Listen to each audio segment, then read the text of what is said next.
everyone. It's Michelle Caruana from Play Cafe Academy and Profitable Play. And there is one specific mistake that I'm seeing a lot of indoor playground and play cafe owners make with their business plans. And I want to talk about it in today's video. And I kind of want to talk about how I may have contributed to that problem a little bit.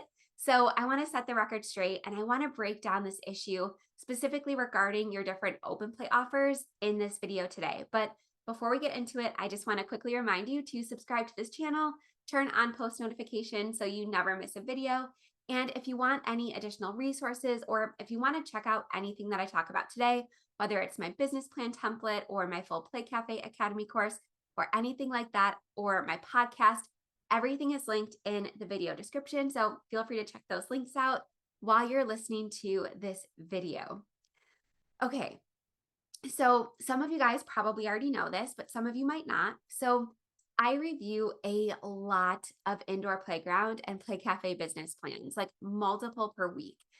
And I have a master's degree in economics, so business plans are kind of my thing. And I've been doing this for about 6 years now.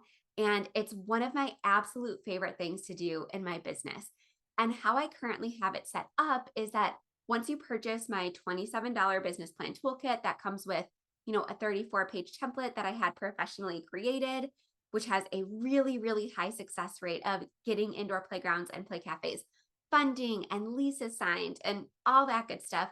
But you get the 34-page template. You also get a 70-minute training that breaks down every single section and how to customize every section to your own business and your own vision. But how I currently have it set up is that once you purchase that toolkit, you have the option to upgrade and have me personally review the business plan. So what I typically do is I sit down, I have a cup of tea, and I go through page by page, section by section. I take all sorts of notes, and then I hop on Zoom and I record a video, again, going through every single section and kind of breaking down any questions I have, some things that might need to be clarified, some numbers that might look off to me. That's honestly probably the most common, is when the numbers look a little bit unrealistic or, I see any red flags there. And I actually have a video about the red flags I look for specifically in indoor playground business plans. So I'm also going to link that in the video description. It's a little bit old, but it's a good video. I still stand by everything I said in it. But so I do this a lot. And as I mentioned right at the top of this video, there's been one specific mistake that I've seen like 5 different times in the last couple weeks. So I knew I had to hop on and make this video so that you don't make that same mistake for yourself. And as I said, it's specifically about open play offers. So the mistake that I'm seeing is people are seeming to be a little bit scared to create too many different offers, right? So you have your single day open play pass, you have your monthly membership, which I talk about all the time and how much that should be a priority in your business. And then there's also the option to do like a pack of play passes. And because I emphasize memberships so much on my podcast, especially, but also on this channel, I've seen a lot of people kind of shy away from those, 5 and 10 or 12 packs of play passes. And I want to clarify this a little bit because while I absolutely think that membership should be either the number 1 or number 2 priority, again, sometimes it's interchangeable with birthday parties, depending on what your space is like, what your strengths are, all that good stuff. But one misconception, again, that I want to kind of clear up is that I don't necessarily, or I really just don't think that memberships should replace those other offers like a 5 or a 10 pack. And I totally get the reasoning why people might be afraid to create too many offers, because you probably heard the old adage that a confused mind will always say no. And the reason I said that I probably contributed to this problem a little bit is because I've personally said that multiple times on my podcast and on this channel. So again, I wanted to create this video to set the record straight. And I wanted to talk about the right way and the wrong way to create multiple open play offers so that you're still making sure that you're meeting all of your customers where they are and creating different types of offers for different customers without creating that sense of overwhelm. Because again, in my opinion and in my experience with helping hundreds of indoor playground owners, there is a right way and a wrong way. So let's talk about it. Let's first talk about the right way to do this, to create multiple offers for one service, in this case, open play. So, what I like to see is indoor playground owners or play cafe owners create different types of offers for different types of customers. And we're going to talk about how this can actually reduce overwhelm. So, 9 times out of 10, in my experience, a membership customer is going to look a lot different from a 10-pack customer. So, for example, they might live further away, so it's just not feasible for them to come multiple times per week. Or maybe they work during the week, or maybe their child is in a preschool program or something like that. Again, something that prevents them from being able to feasibly come multiple times per week, which would make a membership worth it. Whereas, a member might live really close, they have an open schedule, maybe their child is not of preschool age yet. Again, whatever the case, there's generally these very clear distinguishing factors between a membership customer where a membership would actually make sense for them versus a 10-pack customer. And, a membership customer might turn into a 10-pack customer. And there is definitely some gray area there, but I'm going to help you make it as black and white as possible. And this is something that I had to really learn to do. And my husband, who is in sales, really helped me clarify this and figure out where I was going wrong when I was having a lot of trouble boosting my membership and 10-pack sales. And we were doing mostly day passes. But day passes should be the absolute last offer that you make. I highly recommend always offering a membership or a pack of passes first. It's going to be most convenient for them. It's going to allow them to save a bit of money, and it's going to give you either a lot of revenue up front in the case of a 10-pack sale or a recurring sale, which we know all too well is so important if that person purchases a membership.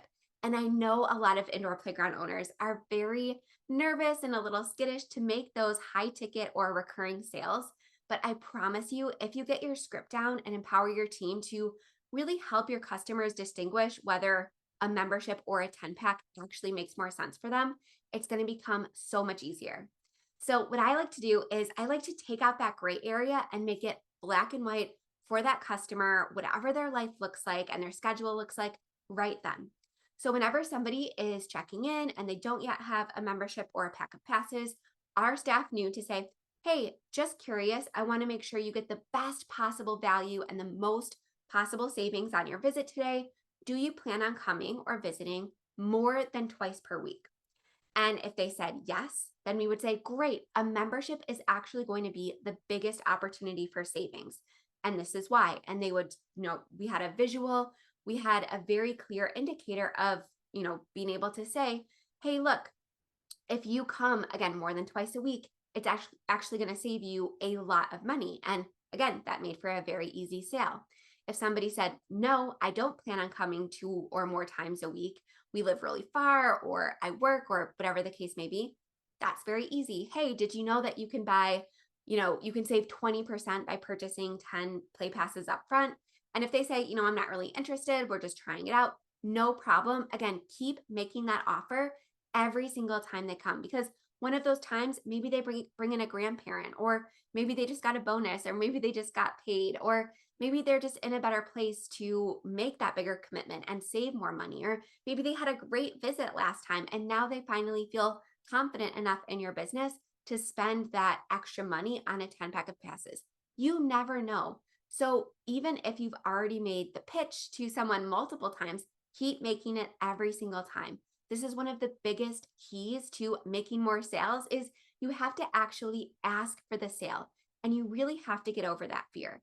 And something that I used to tell myself to really get me over that, because I used to be really afraid to make the sale too and to ask people for that big ticket item or that recurring sale, is I used to tell myself, you're doing a disservice to your customers if you're not continually offering this. Because again, maybe they forgot, they have a ton of information going around in their brain if they're a parent or a caregiver, trust me.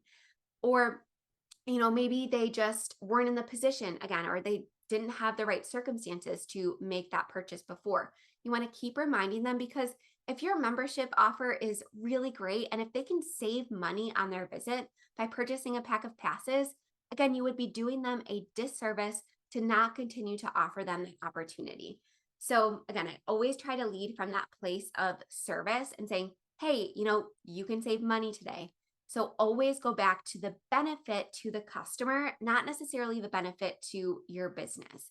And a lot of indoor playground owners will say to me, well, my customers are, they don't want to keep a card on file. They don't want to do a subscription. They're too nervous, whatever the case may be.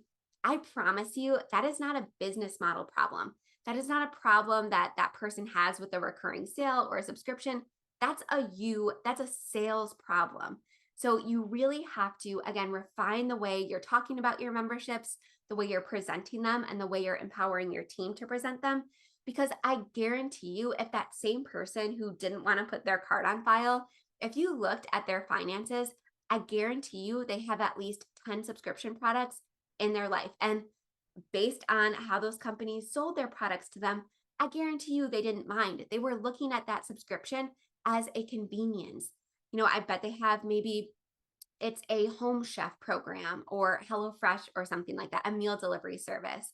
Maybe they pay for Instacart Premium. Maybe they pay for Netflix or HBO Max or any other streaming softwares. I bet they probably have a gym membership where they don't have to pull out their credit card every single month. Again, there are dozens and dozens and dozens of subscriptions in pretty much everybody's life, especially in the life of parents. So again, keep coming back to the benefit that it gives the customer, right? Not only are they saving money, but it's more convenient. They don't have to pull out their card every single time they come in. They don't have to swipe their credit card every time they come in. It's really for their convenience, right? Not only money savings, but also convenience. So keep going back to how it can benefit them and their lives and honestly their sanity. So again, if somebody is nervous to put their card down, you need to work on your sales strategy. Okay, so we kind of talked about the right way to do it. I just want to make sure that I read everything from my notes. Okay, yes, I think I did. So now I want to talk about the wrong way to create multiple offers for open play. And this is where I see the confusion kind of creep in. So let's say, for example, you have a membership because you've decided, rightfully so, that you want to prioritize memberships. Let's say you have like 10 different tiers, or maybe not even 10, because that's extreme. What if you have 3 different tiers and they're all a little bit confusing and people can't really tell the difference between them? So let's say you have like silver, gold, and platinum or something like that. So silver is just open play. Gold is you get, classes and some events or maybe basic events. And then platinum, you get all events and all classes and coffee discounts and party discounts. This is where I really see that confusion coming into the picture. And the confusion isn't just on the customer side, it's also on the staff side. So not only is it much more difficult for a customer to decide between these different types of offers and what's going to be best for them, because it's much more subjective than simply saying, oh, are you coming 2 or more times per week? No. Okay, option A. Are you coming, more than 2 times per week? Yes. Option B. That is black and white. It's much more objective. It's much more clear. Whereas again, this is a little bit more subjective and confusing. And this is where that confused mind might say no. And not only is it going to be difficult for customers to decide, it's going to be really difficult for your staff to implement. And this is going to cause frustration. It's going to cause resentment from both your staff and your customers. It's going to cause buyer's remorse. It's going to cause cancellations. And it's not going to lead to new membership sales, people bringing in their friends and family. So this is something that you really want to avoid. And same thing with the packs of passes. I've seen play cafes do packs of 3 or 5 or 10 or 12 or 20. And again, this is a situation where it's really unclear what the best option is for that customer. So I highly recommend choosing one number for your packs of passes and then one clear membership option. And I'm not talking about, multiple member prices for multiple children. So a lot of play cafes will operate on a sliding scale, meaning, or not a sliding scale, that was the wrong term, but they basically give a discount for any additional children. So maybe it's $50 for the first child and then $30 to add on the second child. That's what I meant by that. That's not what I'm talking about here. I'm talking about a completely different offer. Now, there is one exception here. So if a facility does a ton of classes and events, I have seen some spaces do an open play only membership and then just one more membership offer that also includes classes and events or something similar. So to me, that is a little bit easier to distinguish and it's more objective because, either someone is interested in classes and events or they're not, or either they fit in their schedule or they don't. So to me, that is a little bit more clear than having, all of these different offers and all of these different exclusions and exclusions in multiple tiers of memberships. So you really want to make it as clear and concise as possible. And I've seen it time and time again when Playmaker Society members simplify their membership and their play pack offerings, sales do go up. And it's again not just because the confusion is gone, staff are a lot more willing to go through the sales script if there's just a few clear options to present to the customers. Because if it's busy or if they're having a hard day or if they're frustrated, they're not going to be going through this script and offering, silver, gold, platinum, and then, oh, you don't want to do that. Let's just go through all of the play pack options. That's not going to be a good experience for anyone involved. So, again, you want to make sure that it's as clear and concise on both the staff side as it is the customer side. And there are actually two more problems that I really want to talk about that I see on a lot of indoor playground owners' business plans regarding pricing for open play and memberships, and really how many memberships they think they can potentially sell while still welcoming people for open play. But I went on and on about this topic for quite a while now. So I'm going to go ahead and make that a part two because I think it's equally important, if not more important. So I think it deserves its own video with membership pricing and membership quantities specifically. So again, don't forget to subscribe to this channel so you never miss a video. My podcast, my courses, my consulting, everything like that is also linked in the video description. So thank you so much for joining me today. Again, don't make the same mistake that so many indoor playground owners make on their business plan. Make sure you identify what your different customers look like and what offers each of them need, because more offers doesn't always equal more confusion. It's all about how you position them. It's all about how you train your staff to sell them.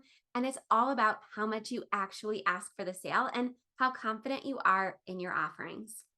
All right, have a great day. I will see you right back here very soon.